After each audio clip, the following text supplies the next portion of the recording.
La llamaban vieja loca, por decir que sus médicos la maltrataban, hasta que un día un vecino del barrio vio algo por la ventana que lo dejó paralizado. Eran las 6 de la mañana cuando sonó el timbre en la pequeña casa de María. La anciana de 78 años se sobresaltó en la cama. Miró desorientada el reloj y se apresuró a ponerse la bata con manos temblorosas, mientras se preguntaba quién podría venir a esa hora.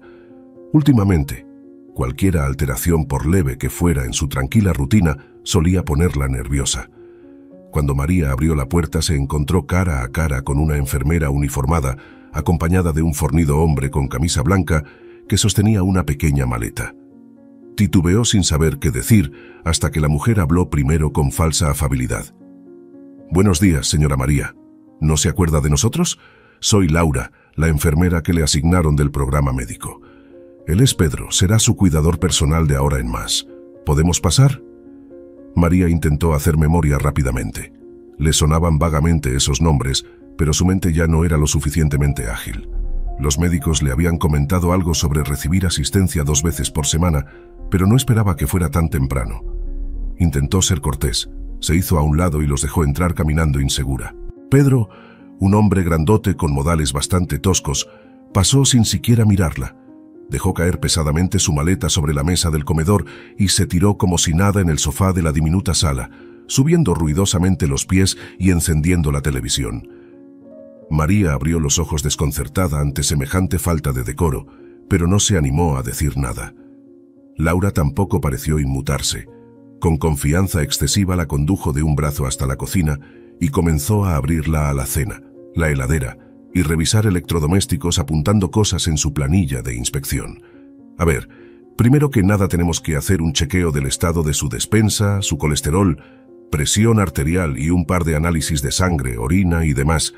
Son todos procedimientos estándar, así que coopera, por favor, le dijo en tono severo.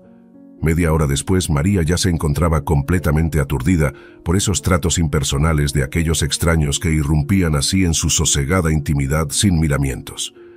Laura ordenaba, apuntaba, le tomaba la presión, extraía muestras y la sometía a preguntas incómodas sobre sus dolencias y medicación actual, mientras Pedro permanecía indiferente aún con los pies sobre su sofá, mirando un programa matutino con el volumen excesivamente alto. Cuando finalmente la invasiva revisión terminó, Laura le dijo desde la puerta mientras se despedía: «Mañana volveremos a la misma hora con los resultados del laboratorio. Procure no alterar demasiado sus rutinas. Necesitamos llevar una detallada bitácora de sus actividades y descansos para reportar a los superiores. Chao, hasta mañana». María no tuvo tiempo siquiera de corresponder el saludo. Atónita, solo atinó a asentir mansamente mientras veía cómo Pedro pasaba a su lado resoplando fastidiado camino a la salida.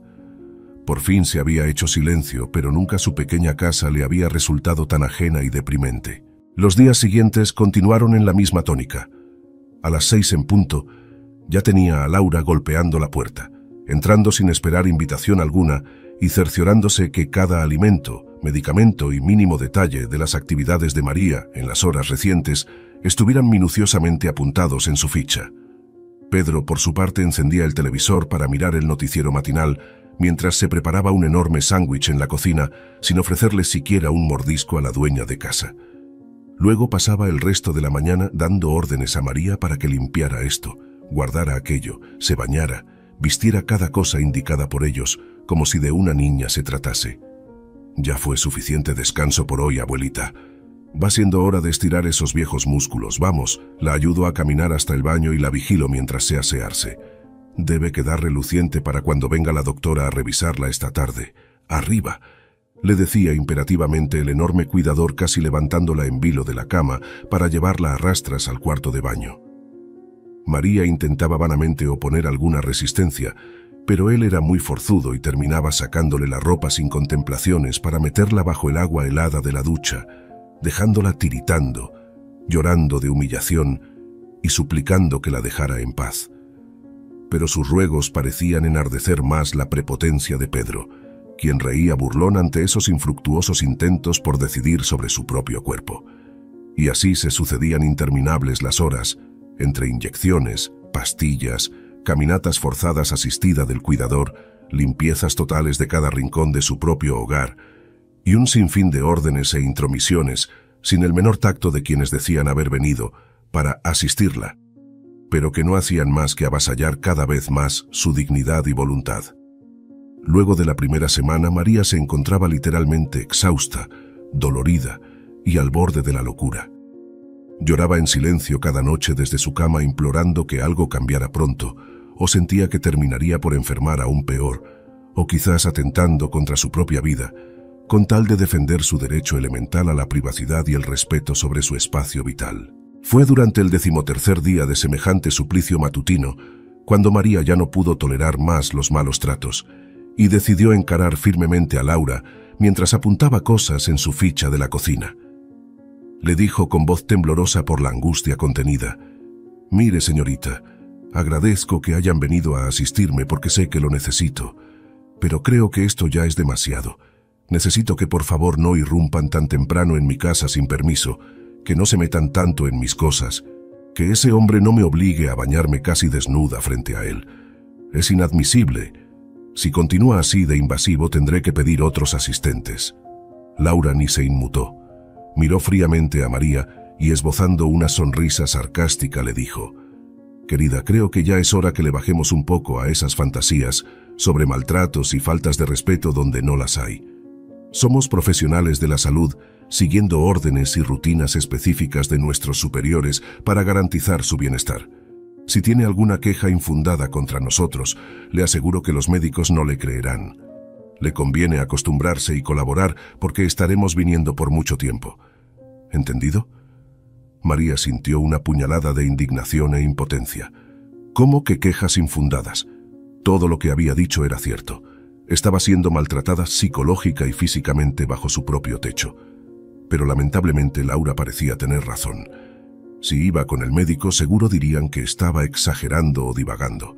Ya antes le habían advertido sobre su creciente confusión mental al no querer tomar algunas medicinas o negarse a determinadas imposiciones vejatorias.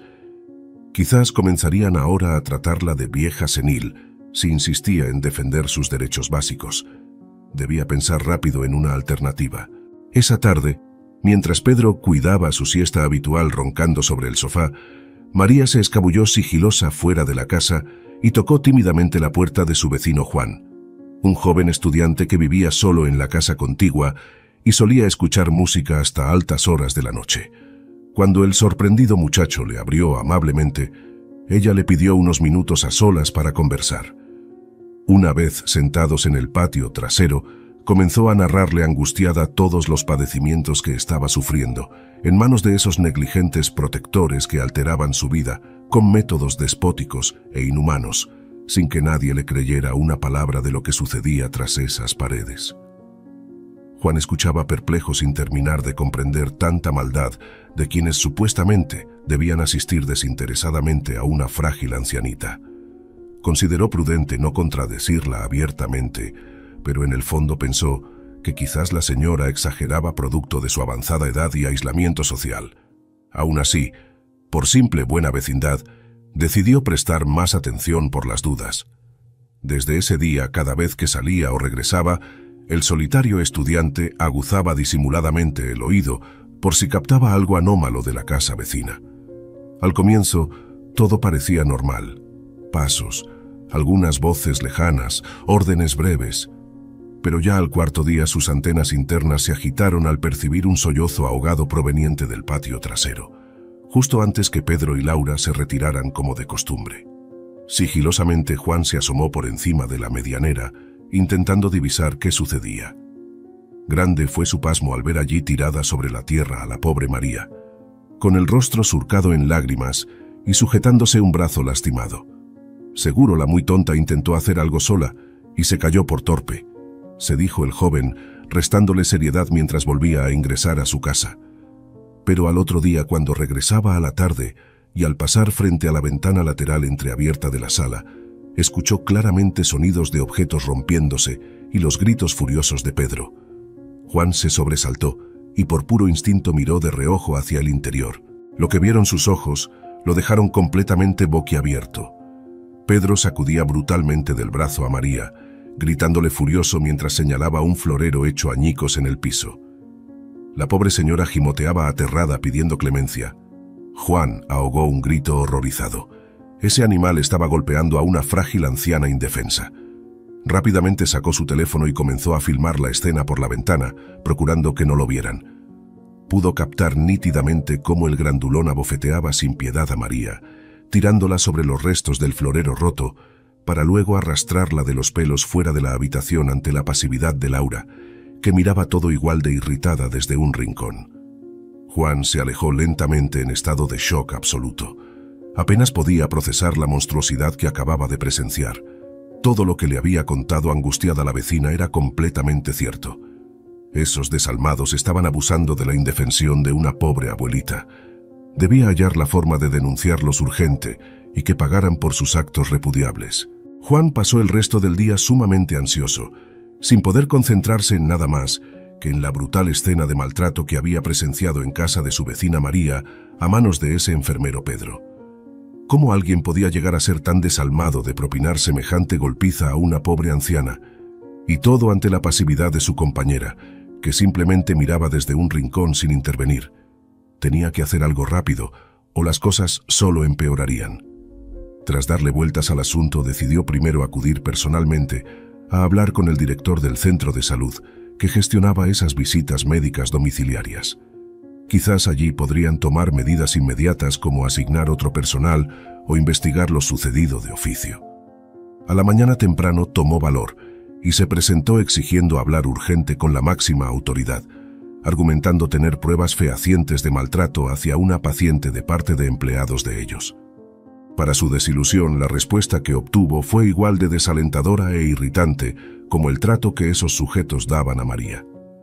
El director en cuestión, un hombre regordete y de modales pedantes, lo miró de arriba abajo y soltó una estruendosa carcajada cuando el exaltado joven le comentó que tenía un video donde se veía claramente a un cuidador pegándole a una anciana. Sin siquiera ver las imágenes le espetó mordaz. «A ver, jovencito, no tengo tiempo para perder con alarmistas de su tipo. ¿Usted cree que me voy a comer el cuento de que un empleado modelo con más de 10 años de trabajo golpea viejitas? Es la palabra de una confundida señora contra la de uno de nuestros mejores elementos. Por favor». Juan se quedó de una pieza al escuchar semejante respuesta cínica. ¿Cómo podían ser tan cínicos de defender a un abusador confeso sin siquiera investigar el caso? Indignado le reclamó airadamente: «Yo mismo lo vi maltratando salvajemente a María. Tengo videos y todo. Si no hace nada, se los llevaré a las autoridades y a la prensa para que cierren este centro de negligentes». Pero el avieso director ni se inmutó. Con desfachatez le espetó sonriendo desdeñosamente: Sí, ya escuché esa historia antes, y créame que nadie le dio bola. Desde que llegó la viejita, esa no hace más que quejarse de todos para llamar la atención. Un clásico caso psiquiátrico perdiendo la chaveta. Haga lo que quiera con sus videos truchos, nosotros no vamos a tomar medidas disciplinarias por algún arranque contenido que haya tenido el compañero ante alguna crisis de la paciente. Son cosas que pasan frente a casos tan delicados. Juan sintió la sangre hervirle de furia contenida ante tanta desfachatez e injusticia manifiesta. Estuvo a punto de golpear al cínico director, pero se contuvo para no empeorar la situación. Debía cambiar urgente la estrategia. Quizás la policía podría escucharlo y asustar a esos malnacidos, pero primero necesitaba más y mejores pruebas. Al llegar a su casa, convocó a su novia y a algunos amigos en común para comentarles la situación y pedirles apoyo. Si bien al comienzo tomaron el relato como una exageración, cuando les mostró el video y les hizo escuchar el audio de esa conversación con el negligente director del centro médico, toda duda se disipó. Indignados por la inacción de las autoridades, decidieron tomar el asunto en sus manos. Esa misma tarde, tras constatar que Pedro y Laura ya se habían ido, irrumpieron sigilosamente en casa de María como un comando. La encontraron hecha un mar de lágrimas, aún dolorida por la paliza de la mañana. Le costó reconocerlos, pero al hacerlo no pudo más que romper a llorar de emoción entre los brazos de aquellos samaritanos enviados por el cielo. Rápidamente la ayudaron a hacer una maleta con sus cosas indispensables y salieron rumbo al pequeño departamento de Juan, mientras otros se quedaban instalando cámaras y micrófonos por toda la propiedad. María dormiría allí al resguardo hasta poder encontrarle un lugar seguro para vivir lejos del alcance de sus abusadores. A la mañana siguiente, el plan de los jóvenes justicieros ya estaba en marcha. Apenas Pedro y Laura arribaron sorprendidos de no encontrar a su víctima usual, se desplegaron sigilosamente para filmar todos sus movimientos. Tal como esperaban los cobardes, reaccionaron indignados gritando todo tipo de improperios contra la pobre mujer desaparecida, dando rienda suelta a su verdadera naturaleza violenta. Con estas nuevas y contundentes pruebas, Juan se dirigió directo a la fiscalía local, acompañado de sus amigos y una aún nerviosa María, para exponer detalladamente el aberrante caso y pedir una investigación urgente contra el centro de salud como cómplice encubridor y, por supuesto, contra esos criminales con chaleco blanco. Por fortuna, esta vez, dieron con una responsable funcionaria, que escuchó, horrorizada y atenta, el detallado relato de los denunciantes y se comprometió a elevar el caso al juez pertinente para que se libraran órdenes de detención preventiva mientras se llevaba adelante la investigación. 2 días después, la noticia estallaba en los medios locales. Indignante. Anciana podría haber muerto tras ser golpeada por sus cuidadores. El video difundido causó conmoción y pronto las puertas del centro médico se vieron desbordadas de damnificados por situaciones similares, denunciando todo tipo de atropellos. Ante la creciente indignación popular, las autoridades se vieron forzadas a intervenir de oficio. Allanaron violentamente las instalaciones, secuestrando historias clínicas y computadoras con datos comprometedores. El corrupto director intentó darse a la fuga, pero también terminó tras las rejas después que hallaran miles en su cuenta bancaria, provenientes de retornos de familiares desesperados por atención para sus viejitos. En cosa de una semana, el ominoso caso de María se convertía en un emblema de lucha contra los abusos en la tercera edad. Muchedumbres patrullaban día y noche la puerta de su casa para evitar el regreso de sus atacantes en caso que lograran salir libres. Juan y sus amigos eran considerados héroes anónimos por destapar la cloaca de complicidades que seguramente llegaba hasta altísimos funcionarios. El sorpresivo final feliz llegó cuando, tras intensas deliberaciones, el juez dictó la máxima pena para Pedro, Laura y autoridades del centro de salud como escarmiento general por tan repugnantes prácticas mafiosas.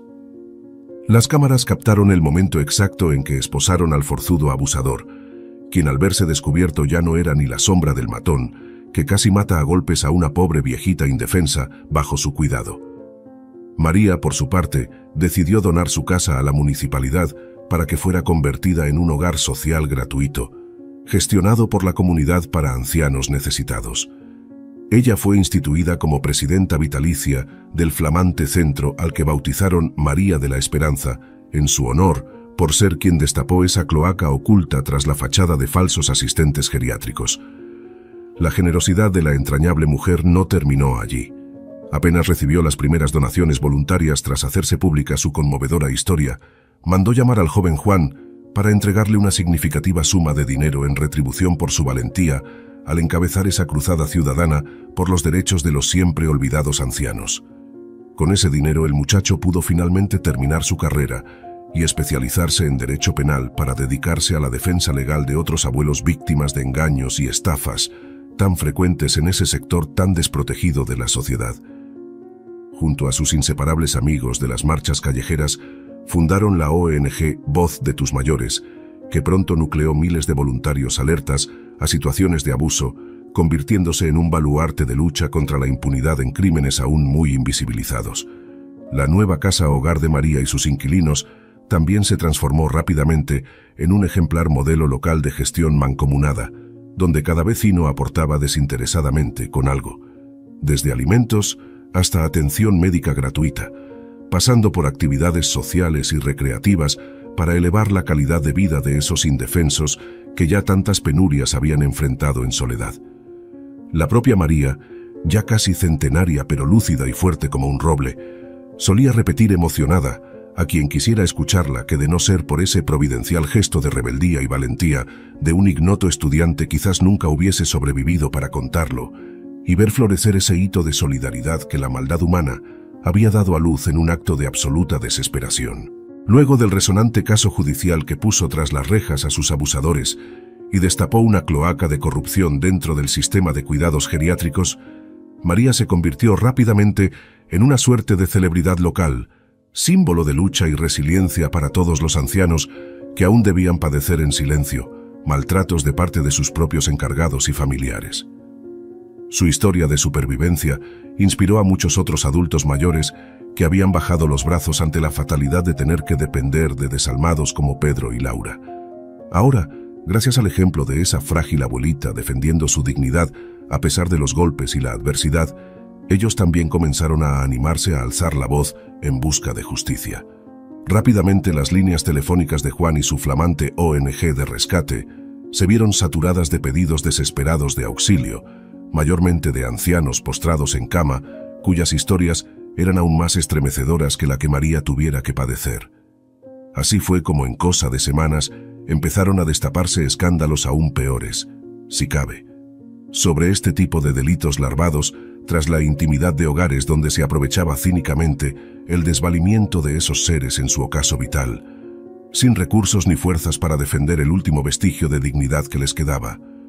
Uno de esos casos desgarradores tenía como víctima a un respetado coronel retirado de 90 años, héroe condecorado de la Segunda Guerra Mundial, que ahora yacía postrado con medio cuerpo paralizado en una silla de ruedas, siendo sometido por su propio nieto a toda suerte de tormentos y humillaciones para apoderarse poco a poco de su vivienda y pertenencias. Otra ancianita ciega terminó con lesiones graves tras ser encontrada abandonada en un zanjón por la propia hija, quien solía encerrarla en el baño durante días enteros sin comida ni cuidados, mientras se iba de juerga y derrochaba la exigua pensión de la pobre señora. Y así podríamos seguir enumerando decenas de aberrantes historias más que veían finalmente la luz en esa suerte de cruzada ciudadana por rescatar del oprobio a tantas otras Marías anónimas, sufriendo calvarios silenciosos tras la fachada intocable del sagrado techo familiar. Ante dimensiones casi epidémicas del problema, Juan y su grupo solicitaron una reunión con el mismísimo ministro de Desarrollo Social para exigir la implementación de políticas activas para prevenir y penalizar severamente cualquier forma de abuso contra esos indefensos que parecían no tener cabida en la agenda pública, dominada por intereses economicistas.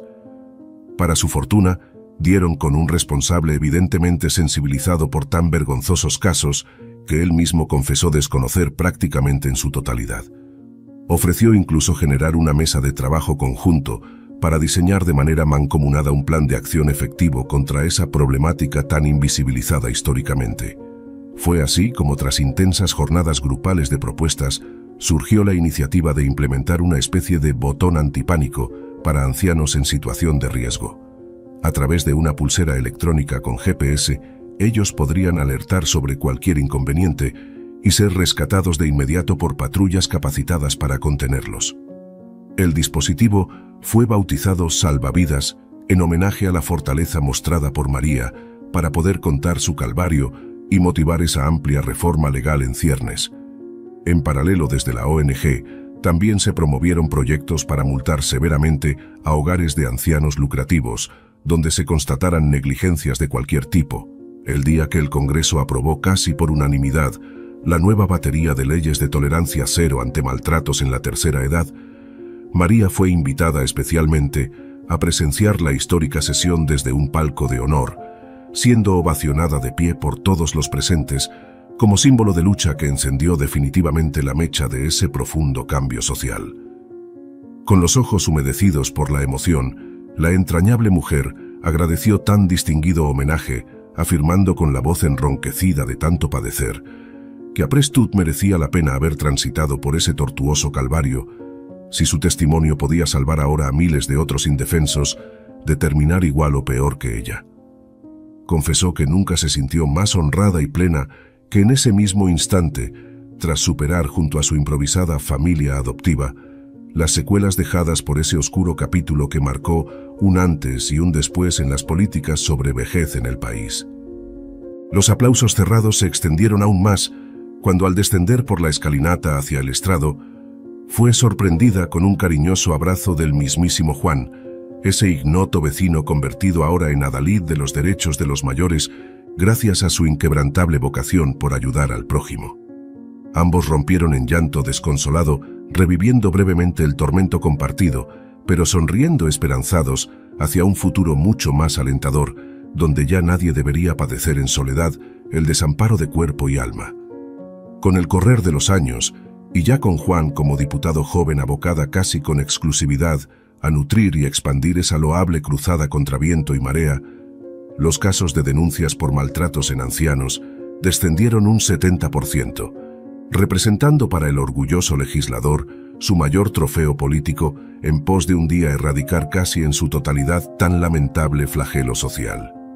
Por su parte, María continuaba deleitando con sus memorias de vida y lucha a montones de estudiantes que la visitaban ávidos de absorber la sabiduría de esa veterana guerrera de causas sociales, nacida del dolor, pero también de la convicción en un futuro mejor para esos siempre postergados en la agenda pública. Fue en una de esas habituales tertulias vespertinas, en la sala común de María de la Esperanza, ese hogar social amorosamente gestionado por ella y todo un barrio concientizado, cuando compartiendo una taza de té con Juan, recordaban enternecidos lo mucho transitado desde la sombra de la indiferencia social hacia los luminosos escenarios actuales de franco reconocimiento a los derechos de los abuelitos, que de pronto irrumpió estrepitosamente un grupo de niños con sus guardapolvos escolares. ¡Sorpresa! Llegó el grupo de la escuela número 25 a ver a María y hacerle un homenaje. María sonrió con los ojos humedecidos al ver entrar risueños a esos 20 tantos pequeños, con sus maestras portando orgullosos un enorme cartel con una foto de ella y la leyenda «Gracias por enseñarnos a no bajar los brazos». A continuación, otra docente se acercó con un precioso ramo de rosas rojas que le entregó solemnemente a la emocionada homenajeada mientras los infantes comenzaban a entonar una estrofa compuesta especialmente en su honor. María, María. Había una vez una María. Luchó y venció para que no sufran más aquellos que ya no pueden cuidarse solo al caminar. Por eso hoy cantamos de pie junto a ti, para que escuche todo el país que defendiendo los sueños se pueden vencer grandes tormentas. María, María, orgullo de esta tierra. Para cuando la última nota se extinguió, no había un solo ojo seco en toda la sala. Con la voz tomada por la emoción desbordante, la entrañable abuelita solo atinó a pararse trabajosamente apoyada en su bastón, para abrazar uno por uno, llenándolos de besos y bendiciones, a esos maravillosos infantes con sus maestras que tanto la enaltecían. ¡Ay, lucitas de mi vida! Que Dios los bendiga por venir así a alegrar el corazón de esta vieja, que solo hizo lo que debía para defender la dignidad arrebatada. Ojalá crezcan con esa llama encendida para construir un mundo donde nadie quede librado a la buena de Dios si tropieza en soledad. Son ustedes los héroes del futuro que tan inspiradora melodía trajeron. Las docentes y niños vitorearon emocionados esas palabras tan sentidas de la indestructible María, que aún entrada en años seguía deslumbrando con su ímpetu inquebrantable. Luego de obsequiarle los presentes que habían confeccionado con tanto amor en los talleres escolares, se despidieron efusivamente prometiendo volver cada año para honrarla en ese día tan especial, donde se rememoraba su epopeya convertida en verdadero hito del activismo social argentino. Ya cuando el autobús escolar se perdía calle abajo entre coloridos globos y el griterío jubiloso de su pintoresca carga, María volvió a tomar asiento agotada, pero infinitamente satisfecha de comprobar que su calvario extremo no había sido en vano. El simbolismo de aquella escena acaba de confirmarle que su nombre quedaría grabado por siempre en la mente de nuevas generaciones, recordando que la dignidad y los derechos de los más vulnerables jamás volverían a pasar desapercibidos.